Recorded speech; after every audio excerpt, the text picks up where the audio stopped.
They're And not only doing the minimum, which the USDA mandates at a certain level, mhm.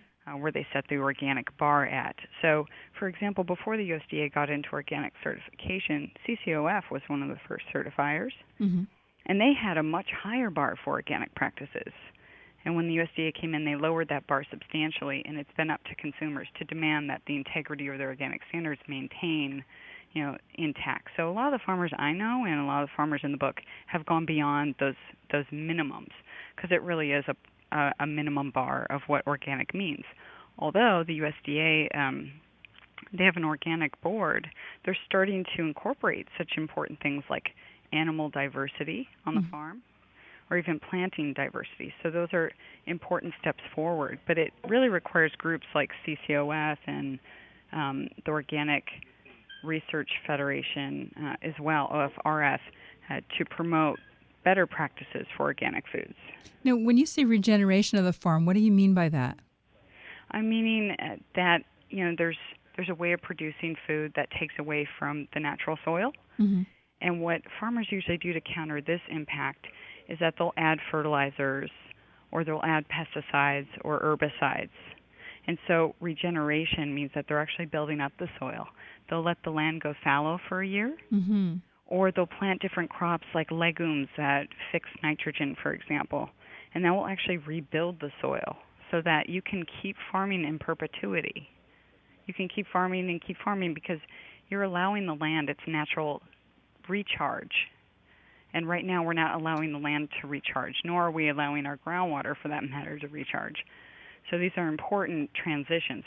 We can think of it, organic as the baseline, and now we have to think about how do we improve the soil because we've taken away so much. Sometimes it's hard to make healthy food choices because the food marketers, the manufacturers, are manipulating us into thinking that some of the foods that are good for us, that really aren't good for us. And so a good example of this is high fructose corn syrup, where the Corn Growers Association have launched a pro high fructose corn syrup campaign. Tell us about that.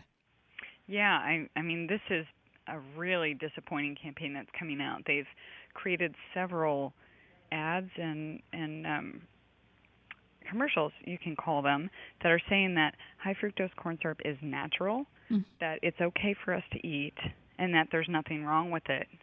Well, where's the American Diabetes Association right now? Because frankly, our obesity and type 2 diabetes rates have skyrocketed because of high fructose corn syrup. And the industry denies this over and over again, and it's really a lot like the tobacco industry. What did tobacco tell us? Oh, it's not bad for us. But here we are. The junk food industry is the new tobacco that is marketing these unhealthy things towards us so that they can make a profit. Now, I know that Hunt's ketchup, for example, has switched away from high fructose corn syrup. Are they, they're like a leader in this, it seems. But many other companies, it's hidden. I went into Starbucks the other day and I wanted a mocha. And then I said, can I just read the label on your chocolate syrup? And there it was, first ingredient, high fructose corn syrup. So Yeah. You have to, how do you avoid high fructose corn syrup or even corn syrup for that matter? I was looking at some products in the store and there was a maple syrup and it says right on the front, no high fructose corn syrup. I'm like, oh, great. People are getting it. You turn it over, the first ingredient is corn syrup. On a maple syrup? Yes. Contain. Oh my God! Yeah. Only the finest maple syrup, of course.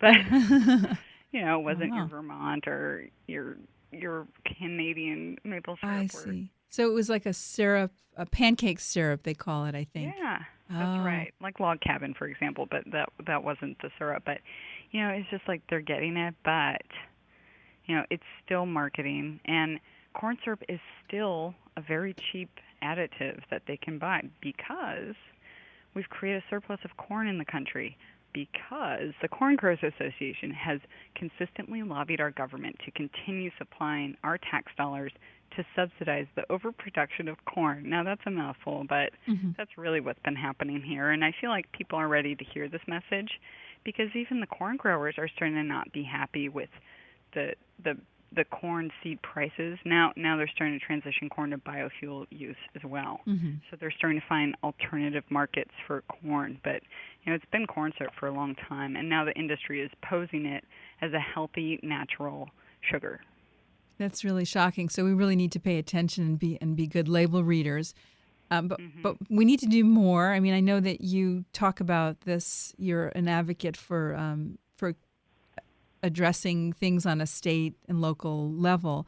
And so let's talk a little bit about the state of food in the United States and what's happening in California, for example, and beyond to make our food safer, healthier, like in terms of genetically modified organisms in foods. What's going on with that right now? Mm-hmm. Well, you can look at the state, the local, the state, and the national level for sure, because there's many steps happening on all levels. And we could start the local level where we're seeing more people garden. So upwards of 35% of Americans are currently gardening, which is a huge step to becoming reconnected with our food. And while not everybody has access to healthy organic food in their area, people do have the possibility perhaps to plant some of their own food. I've personally found that growing lettuce is the easiest thing I've ever decided to do. So I've been growing a lot of my own lettuces. Even if you don't live in a place with a yard, my lettuces are in these raised boxes where you can just harvest it out of your backyard. It could be on a porch, for example. It doesn't even have to be in the ground. Right. Now, my lettuce bolted, so I didn't know what I did wrong, but I was so disappointed, and it got kind of bitter, so I don't know. It does that. Yeah. Lettuce needs cool seasons, so yes, that can happen. Mine does it, and then I just plant some new stuff. Right. So that's one way on a local level that people are getting involved. They're gardening more. Urban farming is becoming really popularized. I feel like people are really interested in getting reconnected with their food, which is great because that means that the Safeways and Walmarts and all these other companies are saying, oh, how can we get into this new market that people are interested in? So we've turned the heads of Safeway and Walmart and all these other markets, so we know that they're listening for the demand for local food and food with transparency. So to know where your food is coming from, I feel like the industry has really picked up on that, which means that we need to step it up another notch, and we need to continue supporting our local farmers as much as humanly possible because that message, too, is getting co-opted in its own way. Yes. And so you can walk into Safeway, for example, and there's a big local sign, and then you ask them, well, what's local? And they say, well, we support local growers. Well, what does that mean exactly for you? What does that mean for them? That's a great question. So you think I think they agree with the theory. They could agree with the theory and put up a local sign, and then that's their definition. Right. So it really varies. So listeners, I would ask that you always ask if there's a local sign on where that's really coming from and continue to ask because that really means something to businesses. Right. Let's keep the pressure on them a little bit. That's right. Yeah. And then go ahead.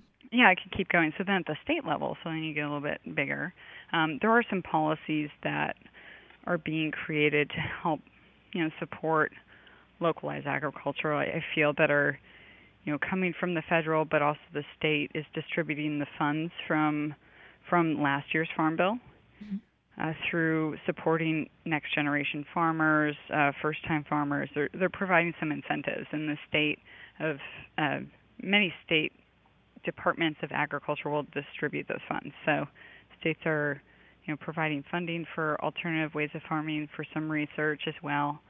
But this methyl iodide issue is really serious. And so what do you suggest people do in our remaining minute or so? Yes. Well, you could go to farmerjane.org. I have a whole list of resources for people if you're interested about, finding local food, if you're interested about finding farmers markets, farmer worker issues, like whatever you're interested in, you can go to the website and get more info. Okay. And then last question about the Farm Bill that's coming up. Is there anything people can do about, educating themselves about the 2012 Farm Bill? Absolutely. Do stay informed about the Farm Bill. We have to keep telling the USDA and President Obama that we care about the food that we're eating, and we show them the local and sustainable food movement. So you can tap into an organization that's working nationally, like the Sustainable Agriculture Coalition, by going to the website again, farmerjane.org. There's links And then also the Child Nutrition Reauthorization Act this fall. Mm-hmm. That's what determines if school districts can serve more fresh foods. So please get involved with that. Go to farmtoschool.org, and you can get more information to improve our children's health, because they are our future and they're so important to all of us. Right. So that the website was farmtoschool.org, and that's a really great idea. Children are our future, and we need to teach them how to eat properly so it lasts them a lifetime. Well, that's right. Thank you so much for joining us today, Temra. It's been really great talking to you, and people want to get a hold of your book, Farmer Jane. They can get it on Amazon and on your website. Or their independent local bookstore. Yeah, there you go. Find it on my website, actually. There's a link so they could search for a store near them. And give us your website one more time. farmerjane.org.